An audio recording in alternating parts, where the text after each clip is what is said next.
everyone, it's Jen. So, I know I'm vlogging from inside my car yet again, but, and I realized that this video is late. I had some stuff came up and I wasn't able to,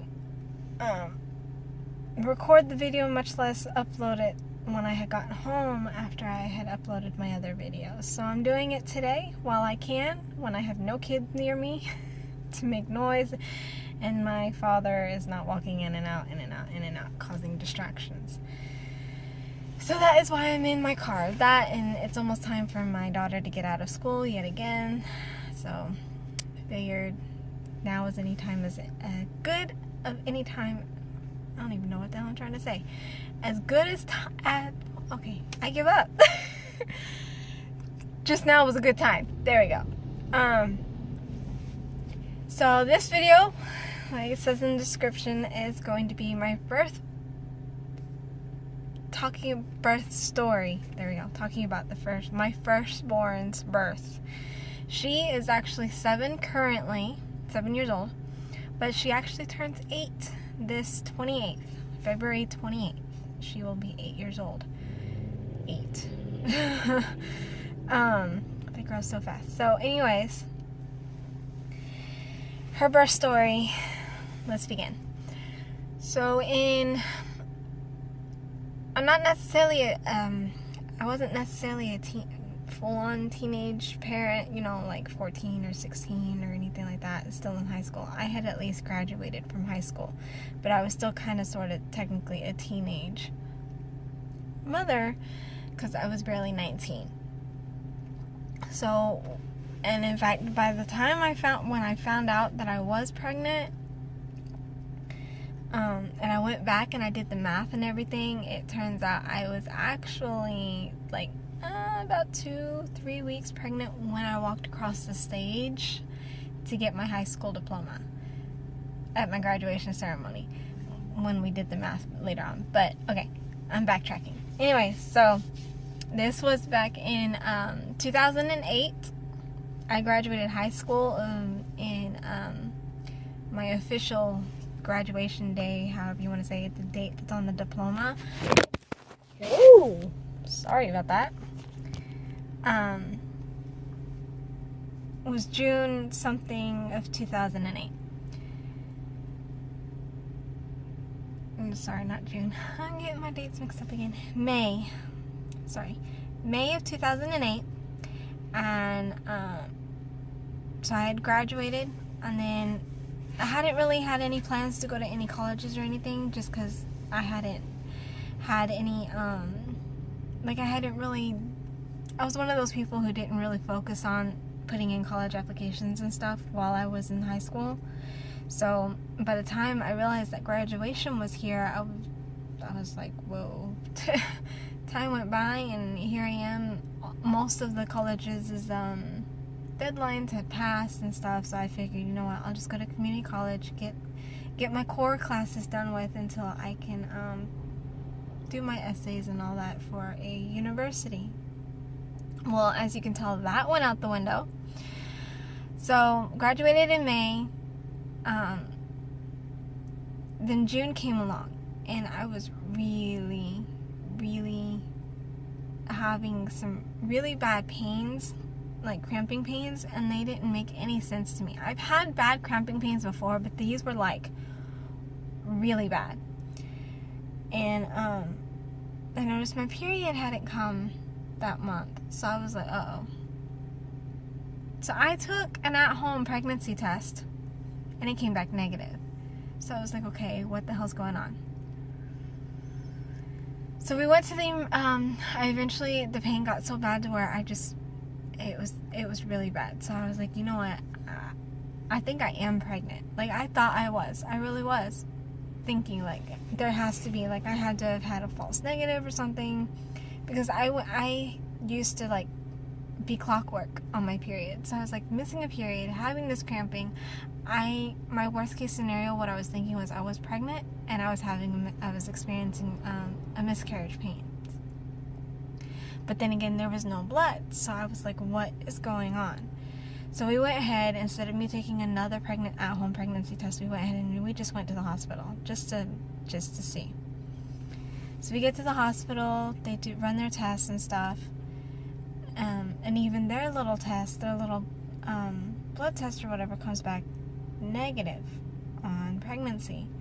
So we were like, okay. So they go to give me a ultrasound or a sonogram to see if they can get a visual of what could be causing me pain down there and stuff. And lo and behold, they do the visual, and there's a baby there. And they're like, congratulations. By the size and the gestational size, I was already 9 weeks pregnant. 9.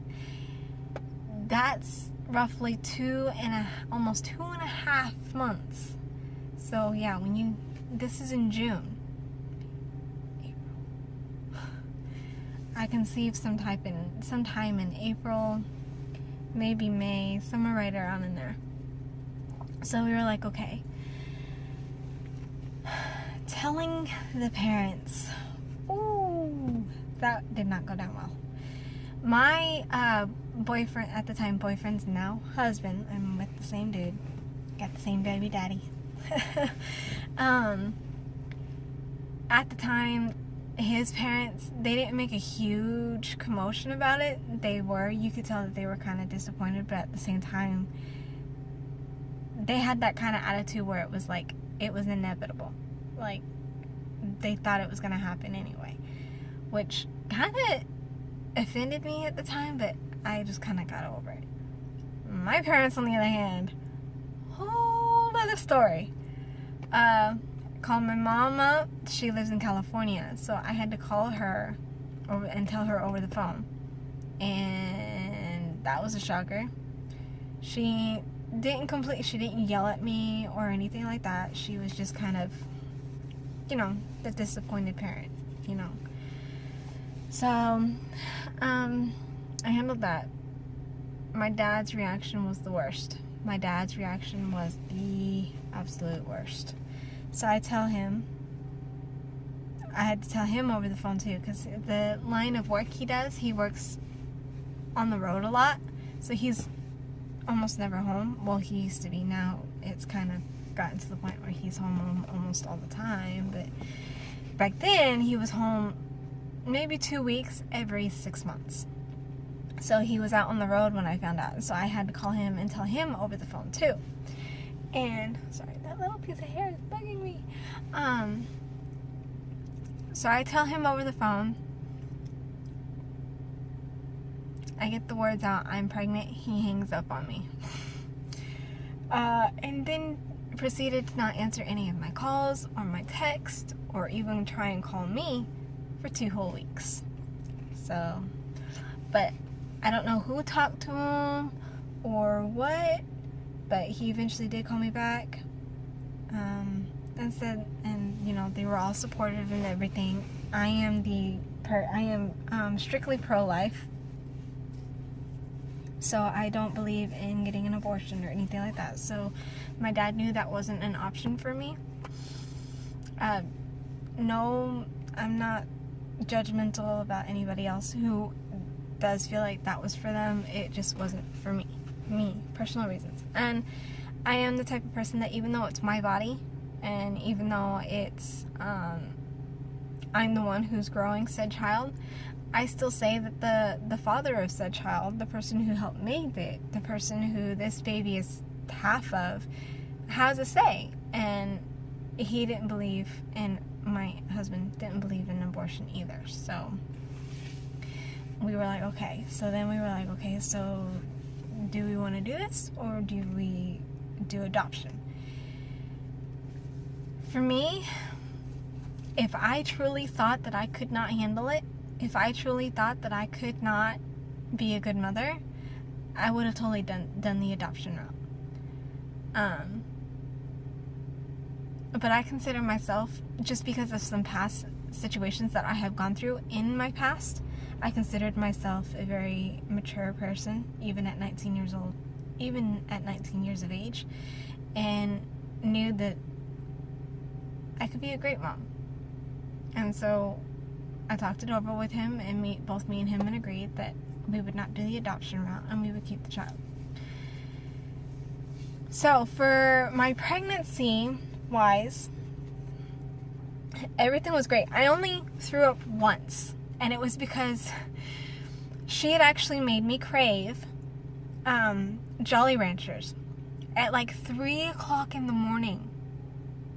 I wanted Jolly Ranchers at 3 o'clock in the morning. Like, I literally woke up and was craving Jolly Ranchers. Mind you, I'm barely 4 months at this point. I think it was 4 months. I was either 4 or 5 months. And I was like, really? And I just so happened, they weren't Jolly, like the hard Jolly Ranchers. They were those chewables, like chewy. I was so lucky enough that I actually had some of them. So I was like, okay, let me eat these. I ended up eating the whole box. Boy, did I regret that. Even though she was making me crave it, and I ate the whole box. I think it was because I didn't have anything else in my stomach, like no hearty foods, breakfast or anything. It was just strictly candy in the middle of the night. That about 6 o'clock in the morning, she had me throwing it right back up. That whole day, I felt awful. That whole day, I felt queasy. And I'm lying. That was not the only time I threw up. I remember there was 2 times. So there was that one with the Jolly Ranchers and throwing up. And then later on that day, I had thrown up again because I was hungry. And my husband, he was like, okay, we'll go get something to eat, but I got to pick up a friend first and then we'll go. Well, apparently the car ride and me being hungry just wasn't agreeing to her, and I ended up having to ask him to pull over, and I threw up on the side of the road once. But other than that, the rest of my pregnancy was fine. I had no problems. No problems whatsoever. Maybe was tired a lot. But other than that, that one day was the only time I felt queasy, and that one day is also the only time I ever threw up. The rest of my pregnancy, no queasiness, no throwing up. I didn't even break out in acne, and she was a girl. You know how they say when you're pregnant with girls, you're supposed to like get acne and stuff because they're stealing your beauty. Whatever. I didn't have any of that. So my whole pregnancy was perfect. I had no problems. So her due date was February 25th of 2009. So February 25th comes along and nothing. Still pregnant. I'm like, okay, you know, I know that they give you like at least 2 weeks after your due date. So I was like, okay. But then I started thinking, I was like, that year, if you go back on the calendar year, that year was the year that February had 29 days. And I was like, watch my luck, and my daughter is going to be born on the 29th day, and we're only going to be truly able to celebrate her true birthday every 4 years. I was like, that's going to suck. So I was like, no, we're not doing this. So on the 20th, that was the 26th when I thought of that. So she was due the 25th. She didn't come. I didn't think anything of it. Then the 26th came. She still wasn't coming. And I was like, okay. My luck, she's going to be born on that day. I was like, I'm not going to let that happen. So that night, you know, I started looking up all those old wives' tales, the things that you can do to help make labor happen. So on the 27th, I was doing a lot of things. I like eating the spicy foods, the castor oil, that shit. Advice for anybody who is trying to induce labor: do not do the castor oil. Do not. Okay? Take my word for it. Do not do it. It didn't do anything. It did not help. I don't think it did anyway. And it was nasty. Really nasty. And we even did the whole intercourse scenario too. So I don't know if it was the intercourse or if it was just a coincidence, because once we were done and a few hours go by, we had to pick up my little brother-in-law from school, and so we had, at the time, we didn't have a car of our own, because my husband stupidly got his repoed. Anyways, that's a different story. So we had to borrow my father-in-law's truck to go pick up my little brother-in-law, and the truck, it's one of those ones that's really bouncy, and it just so happened that the road to the school was a very bumpy road. So on the way to picking him up, the bouncing, I started feeling cramps. I was like, oh God. But I was just thinking it was Braxton Hicks, because I had been experiencing these same cramps on and off periodically. So I was like, oh great. So we pick him up, and then when we're on our way back to the house, I'm noticing that these cramps are a little bit more something. I just can't remember thinking to myself, these are more something. Like, I couldn't quite put my finger on it, but they were more. That's all I could think of. So we get home, and I'm like, okay, maybe I should time them to see, because, you know, they say that it's a pattern, then you meet these. So I was trying to time them, but it literally felt like as soon as one ended, another one was, like, before one had ended, another one had already started. So I couldn't even time them correctly, because I couldn't tell when one stopped and the other one started. So I was like, okay, what the hell? I ended up calling a friend of mine for advice who had a sister who had just given birth in, like, not 4 or 5 days before. And so I had asked her, you know, when you had started your labor pains, what did they feel like? And she told me they felt like normal, regular cramps, and then they steadily got worse and worse. And my friend then goes to ask me, are you okay? And I'm like, I think I am, but I also think I might be in labor. And she just laughs at me and says, okay, let me know, and stuff. So we get to the hospital. We go to the hospital, and they go to check, and sure enough, I'm dilated 2 centimeters, but my pain is happening every 2 minutes, but it's lasting for 5 minutes. And normally when you're only 2 centimeters, and if your pain is 3 minutes, if your contractions are 3 minutes apart, they'll send your ass home. Sorry for cussing. Sorry. They will send your butt home and tell you to labor at home for a little bit, and then tell you to come back in when they've gotten at least two minutes apart or something like that. But because mine were happening, even though they were happening every 2 minutes, they were lasting for 5 minutes long, they were a little bit concerned at the duration of it. So they were like, even though you're only 2 centimeters, we're gonna go ahead and keep you here in the triage room, and then once you've sufficiently dilated enough, then we'll give you a labor and delivery room. So I was in that triage room for about 4 hours. Just sitting in the triage room, 4 hours. Pain level was okay. They gave me like a little pill, like a Midol, not Midol, but like a little pain reliever pill for me to take. It didn't do anything. Nothing. Pain level stayed the same. Didn't go away. Nothing. So after those 4 hours, we finally get a room, and I get in the room, and so they give me, I forgot what it's called, but it's that one that's supposed to make you drowsy, or yeah, they tell you, okay, this is gonna make you a little drowsy, and I'm like, okay. They gave it to me in my IV, and I kid you not, 2 seconds later, I was out. It didn't make me drowsy, it knocked me out. I was out for the count. And I hated it, because when I was passed out, when I got knocked out, my pain level was down here. And then when I woke up, once the medicine had worn off, my pain level was way up here. So I was unprepared for the difference in pain level from when I fell asleep to when I woke up. And so since I hadn't been awake and aware of how my pain was progressing, I went from 0 to 100 in less than 2 seconds, is what it felt like to me. And it was horrible. It was the most horrible experience forever. I was crying and everything, and we kept asking them, can I have an epidural yet? Can I have an epidural yet? And they kept telling me, no, not yet. I was barely 6 centimeters. If they gave it to me too early, then I would still feel everything. But then I was like, well, what if you give it to me too late? And then I still feel everything.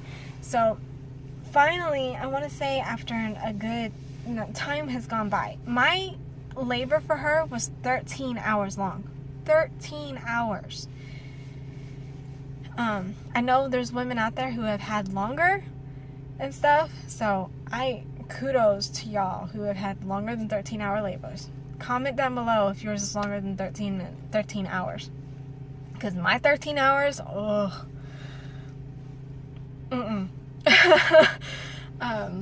So 13-hour labor. So I want to say this is probably maybe 8 hours in when they're telling me, no, you can't have an epidural yet. You can't have an epidural yet. So finally, at I think it was 9.5 to 10 hours in, they were like, okay, you can have the epidural now. I get the epidural, but something goes wrong. I feel everything on one side and nothing on the other. So it's like all the epidural medicine went to one side of my body. And I didn't think anything of it at the time because, it was like, well, I guess this, because I've heard that the epidural helps kind of numb it, but to the point where you can still feel your contractions. That way you know when to push. It's not really pain. It's more of like a heavy weight, and that's exactly what it felt to me. Every time a contraction was happening, I just felt pressure, like a really heavy weight happening down there. So I just remember thinking, okay, they're telling me to push when I feel these contractions. Well, heavy weight on one side, pain on the other. And they're trying to tell me to push, and I'm still feeling this pain, and it was just all around. My first child's birth was a very horrible experience for me, in my opinion. I even had a nurse when I was trying to push, but every time I would push and then I would stop, her head would go right back in. And I remember a nurse, one of the nurses that was there, after like my 5th push and nothing happening, she actually had, I want to say the audacity, I'm going to use that word, to have an attitude, and she actually went, this is going to take forever. I was going to go off on her.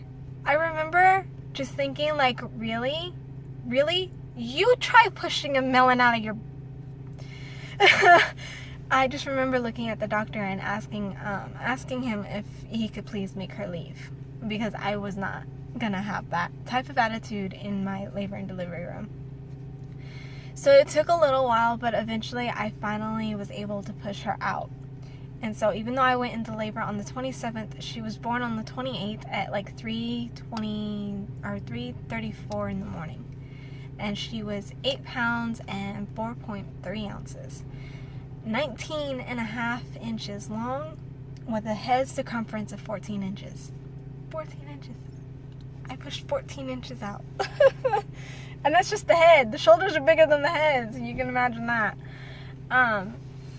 But other than that little complication of the epidural and me having trouble initially pushing her out, her labor was okay. It was just the people I was surrounded, the pain level, the way I handled my pain, because I wasn't fully informed of all the different types of pain medication and all that other stuff. Like, I didn't have like a good informational stuff on my first one, so that part wise was a horrible experience. But other than that, her birth was as good as it could be. And once it was done, they didn't even have, like, you have your labor and delivery room, and then once you're done that labor and delivering, you're supposed to go to your post-op room. Well, the post-op rooms that are supposed to be for after delivery mothers and their babies, they were booked. So I ended up on a totally different floor than the maternity ward floor. And that made it harder for me because my baby could not be in my room with me 24/7. She ended up going up to the nursery a couple of times, and so it was just anxiety wise. But other than that, she was able to come home on time. There was no complications, none of the things. She was healthy, and there was no complications with me. I was healthy and stuff. So after 3 days, we were sent home together, and now she is a beautiful 8-year-old. Well, she's turning 8. She's turning 8. It's been 8 years. So that is the birth story of my first child. Her name was Lillihana. Diane Garcia is what we named her. And the bell for the school just rang, so I made it just in time. Look at that. So I'm gonna go ahead and let you guys go, and the next video will probably be the story of my miscarriage, because my miscarriage happened between my first and second child. So yeah, if you guys want to hear about that story, just yeah, come back and watch it. And then if you like this video, give it a thumbs up. And if you have any questions or want to leave a comment, just leave them down below. And I'll see you next time. Bye.